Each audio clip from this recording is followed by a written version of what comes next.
1000 പൊന്മടം തരാം, ഈ ഭൂമിയിലെ ലോകം നിനക്ക് തരാം, ശിശുവിനെ നീ കൊടുക്കുക. എന്തുകൊണ്ടാണ്? പെറ്റ മാതാവ് പേറ്റുന്നോ പറഞ്ഞ് പെറ്റിരിക്കുന്ന ഒരു വഴികൾ തന്നെയാണ്. സത്യമല്ലേ? പൊട്ടിപ്പൊളർന്നും ഞാനിപ്പോൾ ഭരിച്ചു പോകുന്നല്ലേ ചിന്തിച്ചത്. ആ വേദനയിൽ നീ ആദ്യം കണ്ട കാണാൻ എന്താ? അപ്പോഴെന്താന്ന് ഒരു കരച്ചിൽ കേട്ടില്ലേ? ആ കരച്ചിൽ ആദ്യം നീ എന്താ ആഗ്രഹിച്ചിനി?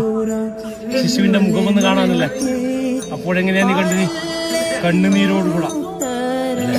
ഇപ്പോഴാ കണ്ണുനീര് വരുന്നുണ്ടോ നിനക്ക്? ഭൂമിയിൽ കാലുകുത്തിയത് ആദ്യം അമ്മയാണ്. അതാ ഭൂമി ദേവിയായത്. സത്യത്തിൽ എന്നും ആദ്യം ആരെ തൊട്ടാ സത്യം ചെയ്യാ? അമ്മയാണ് സത്യം. നിനക്ക് സ്വന്തമായിട്ടില്ല, പോറ്റാൻ തരുന്നയാന്ന്. കിട്ടുവാ, ഓർമ്മിക്കണം. പോറ്റാനാണ് നിനക്ക് തരുന്നു. നിന്നതായിരിക്കുന്ന ഒരു അനുഭവത്തിങ്കിൽ നീ പ്രാർത്ഥിച്ചത് കൊണ്ട് ഞാൻ നിനക്ക് വരമായിട്ട് തന്നു.